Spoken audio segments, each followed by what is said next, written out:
आप यहाँ पे देख पा रहे हैं कि यहाँ पे जो विद्युत दल के जो पूर्व से जो यहाँ धरना देते आ रहे हैं यहाँ पे, उन्होंने आज यहाँ अंधेरे में बैठ कर के रात्रिकालीन धरना दे रहे हैं और काफ़ी फोर्स भी यहाँ पे लगा हुआ है। किसी भी समय कोई भी घटनाक्रम हो सकती है।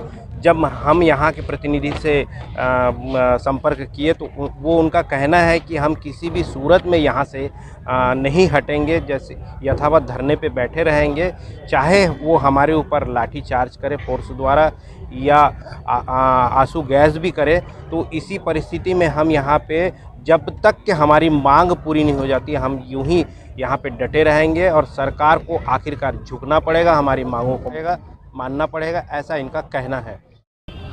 क्या आज की परिस्थितियाँ ऐसा क्यों आप लोगों को इस प्रकार से अंधेरे में आंदोलन करना पड़ रहा है?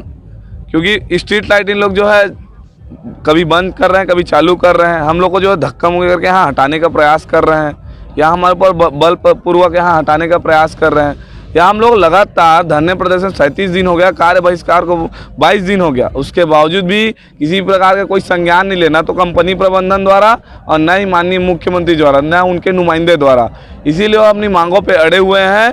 और हम लोग जो है यहाँ स्ट्रीट लाइट यहाँ बंद हुई है, ये सिर्फ हमारा यहाँ से हटाने के लिए, क्योंकि हम लोग जो है यहाँ अपनी मांगों को लेके अड़े हुए हैं, कोई जायज़ मांग के लिए अड़े हैं। क्योंकि हम लोग ना रास्ता किसी को रोक रहे हैं, क्योंकि माननीय ऊर्जा मंत्री मुख्यमंत्री जी के सामने हमको पेश करते तो यहाँ ना बाधा उत्पन्न होती ना कुछ भी नहीं होता। तो हम लोग जो है बिल्कुल कुछ नहीं किए हैं, बाधा उत्पन्न नहीं किए। ये सिर्फ और सिर्फ इनके कारण जो बैरिकेड लगाया गया है उसी कारण हो रहा है। और हम लोग जो दुर्घटनाएँ हो रही है हमारे यहाँ लगातार। एक आंदोलनरत भाई हमारे जो रोड एक्सीडेंट में शहीद हो गया, और वो न्याय के इंतज़ार में उनकी आत्मा शांति भी नहीं मिल रही है। यहाँ 100 से अधिक दुर्घटनाएं हो गई, जिसमें हाथ पैर कट गए, अपंग हो गए, और इसके साथ ही साथ 26 लोगों का मृत्यु हो गया। उनको ना तो अनुकंपा नियुक्ति मिला है किसी नहीं।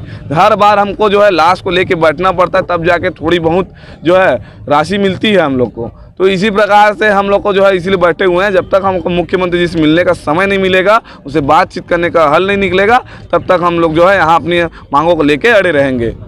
उमेश पटेल, महामंत्री, छत्तीसगढ़ विद्युत सुविधा कर्मचारी। जैसे कि अभी पता चल रहा, हमें जानकारी मिली है कि आप लोग 2 सूत्री मांगों को लेकर के काफ़ी लंबे समय से यहाँ पे प्रयासरत हैं, और इसी कड़ी में आप लोग जो है आज मुख्यमंत्री जी का घेराव करने की सूचना हमें मिली थी, कहाँ तक सही है?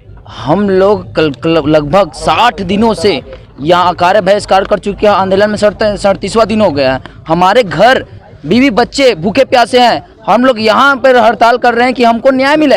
जो पूर्ववर्ती सरकार में 2 वर्ष में नियमित करता जाता था प्रबंधन के द्वारा, उसी के तहत हमको नियमित किया जाए। हम उसके घोषणा पत्र को देख कर नहीं आए। हमारी कार्यशैली ऐसी होती है कि हमको मौत का भय बना रहता है। तो हम यह चाहते हैं कि हमको मौत का भय है, तो उनके तहत हमको आर्थिक और सामाजिक सुरक्षा दिया जाए, हमारे फैमिली को पूरा सेव किया जाए। वो जो हमेशा 2 साल में होता आ रहा है, लेकिन पता नहीं। हम सीएम साहब से मिलने के लिए आए हैं, यहाँ लाइट बंद कर दिया गया है, और सीएम साहब बोलते हैं आपको पूरा सुनने नहीं। इससे पूर्व हमने 7 से 8 बार पत्र दिए हैं, उनके ओएसडी से बार कांटेक्ट किए हैं, उनके विधायकों से बार कांटेक्ट किया है, लेकिन अभी तक किसी विधायक ने और किसी ओएसडी ने उनको मिलाया नहीं है। यदि हमका सॉल्यूशन है तो सीएम साहब ही है। उनका चेयरमैन जो है वो खुद ही कहता है कि सीएम साहब से मिलो, सीएम साहब के अनुशंसा पर हम आपको नियमित कर देते हैं। तो हम किससे सीएम साहब क्यों नहीं मिलना चाहते हैं? हम कोई राजनीतिक गलियारा नहीं कर रहे हैं, हम अपने पेट के लिए लड़ रहे हैं, हम भाइयों के पेट के लिए लड़ रहे हैं। जो पूर्ववर्ती सरकार की बात 2 साल में नियमित किया गया है प्रबंधन में, उसी तरह हमको नियमित किया जाए। हम कोई सोना चांदी नहीं मांग रहे हैं सर। अभी जो परिस्थितियाँ आपके द्वारा बनाई जा रही है यहाँ पे, जो इतने अभी अंधेरे में आप बैठे हुए हैं, लाइट भी नहीं है और सामने देखिए काफ़ी फोर्स लगा हुआ है, तो ऐसी परिस्थिति में कुछ भी हो सकता है, उसके लिए क्या किस प्रकार की तैयारी है? मैं बताना चाहूँगा सर, हम लोग रिस्क कम काम करने आते हैं, मौत से कभी डरता नहीं है। तो हमको लाठी चार्ज कर दे, लाठी चार्ज भी हम सहने को तैयार, गोली मार दे, गोली भी सहने का, क्योंकि हमारा फैमिली जो है रिस्क में रहते हैं। हम लोग हमेशा भयभीत रहते हैं, तो हम मौत से डरने वाले नहीं हैं। हमको नियमित किया जाए, हमको बस हम यही चाहते हैं, हमको यहाँ से चले जाएंगे। हमको हड़ताल करने का कोई शौक नहीं है। मेरा नाम हरिचंद साहू, प्रदेश प्रवक्ता। बहरहाल देखने वाली बात होगी कि इनकी मांगे सरकार कब मानती है और ये आंदोलन में कब तक इस प्रकार से बैठे रहते हैं, क्योंकि रात्रिकालीन परिस्थितियां हैं यहाँ, कुछ भी कभी भी हो सकता है। क्योंकि जिस कतार पे फोर्स लगे हैं तो संभावनाएं कुछ भी हो सकती है। मैं हल्ला बोल न्यूज़ की ओर से दीपक मजूमदार।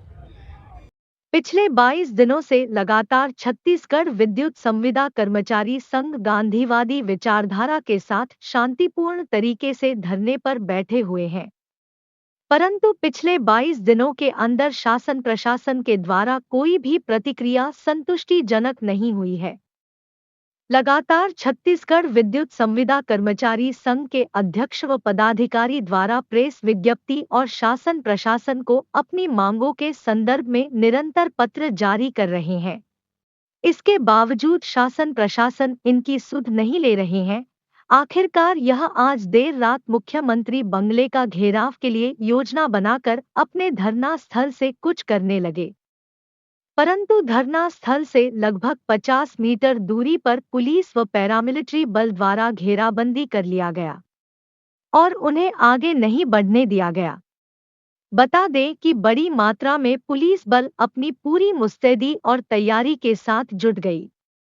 परिस्थितियां इतनी गंभीर नजर आ रही थी कि विद्युत संविदा कर्मचारी द्वारा आगे बढ़ने की कोशिश पर पुलिस बल विद्युत संविदा कर्मचारियों के साथ हाथापाई धक्का-मुक्की में उतारू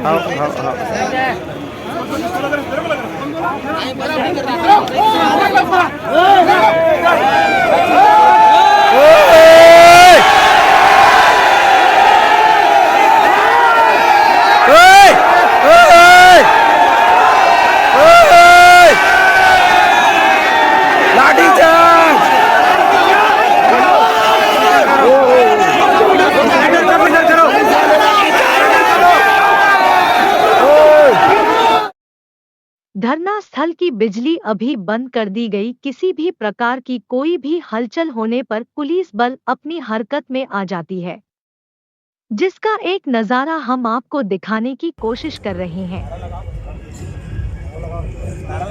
भारत माता की जय, भारत माता की जय। निविधिकरण लेके रहेंगे, लेके रहेंगे, लेके रहेंगे। निविधिकरण लेके रहेंगे, लेके रहेंगे, लेके रहेंगे। भारत माता की जय, भारत माता की जय।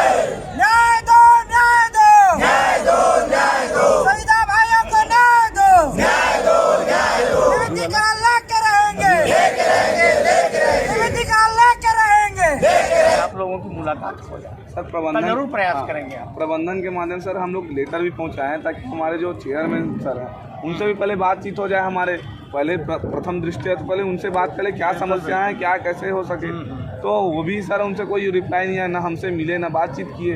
इसकी वजह से हम लोग को ये आंदोलन में आना पड़ रहा है। तो हम लोग चाहते हैं सर समय अवधि हमको प्राप्त हो, हम लोग जो है यहाँ से जो है समय अवधि प्राप्त करें कि हाँ 1 दिन में मिलेंगे, 2 दिन मिलेंगे, कुछ ऐसा कुछ होगा। आपका जो प्रोटोकॉल होगा, सिस्टम होगा, उसके हिसाब से फिर हम लोग को थोड़ा सा बता दिए, आश्वस्त कर दीजिए सर कितने दिन में क्या हो पाएगा। हम लोग जो है अंकित आनंद साहब से भी बात करेंगे, उनसे भी समय लेंगे आपकी मांगों के संबंध में। सीएम सचिवालय को भी हम लोग बात करके समय लेने का प्रयास करेंगे। बिल्कुल सर, हम लोग इतना पत्र देते थे, एक भी पत्र का हमको जवाब मिला। 38 दिन बहुत दिन होता है सर, और 23 दिन कार्यबस, टोटल 60 दिन होता है। हमारे परिवार के जो अकेले काम करने वाले हैं, हमारे बच्चे भूखे मर रहे हैं। वैसे भी हम यहाँ से वापस जाते हैं तो लाइन में हमको डर रहता है, तो हम अपने आर्थिक समाज बिल्कुल और रिस्की वाला काम ही है। अगर यहाँ तो सर एक अधिकारी को संवेदनशील होना चाहिए, एक मुख्यमंत्री को संवेदनशील होना चाहिए। उनको तो हमको इतना दिन बैठने की कोई जरूरत नहीं पड़ना चाहिए। और हमारे में 2 वर्ष में पहले नियमित होते आया है, हमेशा नियमों का शिथिलीकरण करते हुए मुख्यमंत्री अनुशंसा में नियमित किया गया है पूर्व सरकार में प्रबंधन के द्वारा। तो ऐसा हमको क्यों किया जा रहा है जबरदस्ती? हम यही चाहते हैं सर, यहाँ पत्र देते जाएंगे, पत्र ऐसे तो हम 100 दिन 300 दिन चल जाएगा सर हमारा। हम लोग जो है आप कुछ जानते हैं, हमारा विभाग स्वतंत्र विभाग है पहले से। आप कुछ जान रहे हैं कि यहाँ किसी विभाग में 17% किसी को डीए नहीं मिल रहा है, हमारे यहाँ 34% हो गया है। हमारे विभाग में ही पहले विद्युत संविदा कर्मचारी को नियमित करते आए हैं। आप हम लोग जो है पत्र के माध्यम से आपको भेज भी चुके हैं कि 2003, 2007 और 2011 में नियमितीकरण करते हुए आए हैं। उसके बावजूद हम कोई घोषणा पत्र से नहीं लड़ रहे हैं। हम लोग को ये नहीं हो रहा है। अगर इतना आंदोलन आप इतिहास उठा के देखेंगे सर, छत्तीसगढ़ के इतिहास में विद्युत विभाग में इतना बड़ा अनिश्चितकालीन आंदोलन कभी नहीं हुआ। बिल्कुल सही आप जान रहे हैं तो मतलब तो सर्वाधिक सैलरी है विभाग में। हाँ, आज तक वेतन विसंगति के लिए भी नहीं लड़े हम। हमारा एक मांग एक पत्र के माध्यम से हो जाता है। आज ऐसा क्या विषम परिस्थिति आ गई कि हमको जो है 3000 की हमारे रहते हुए 3000 की पद वहाँ स्वीकृत होता है। बाहरी व्यक्ति को हमारे अनुभव रहते हुए जहाँ विभाग हमारा जो है पूरा आपको मालूम होगा संविदा वाले का सर किसी भी का जो है वो सेवा पुस्तिका नहीं बनता है, आप स्वयं जान रहे। लेकिन हमारे विभाग में सेवा पुस्तिका बना हुआ है, आप चेक करवा सकते हैं। अंधेरा होने के बावजूद छत्तीसगढ़ विद्युत संविदा कर्मचारी संघ के पदाधिकारी और कर्मी हटने को तैयार नहीं थे। आखिरकार जिला कलेक्टर के प्रतिनिधि और पुलिस वरिष्ठ अधिकारी विद्युत संविदा कर्मचारी संघ से मिलने पहुंचे और विद्युत संविदा कर्मचारी के अध्यक्ष के बीच बातचीत हुई और उन्होंने जिला कलेक्टर के प्रतिनिधि को ज्ञापन भी सौंपा। तत्पश्चात जाकर जिला कलेक्टर प्रतिनिधि ने मुख्यमंत्री से साक्षात कराने की बात कही। तब जाकर विद्युत संविदा कर्मचारी संघ ने अपने धरना स्थल पर वापस जाने को राजी हुए।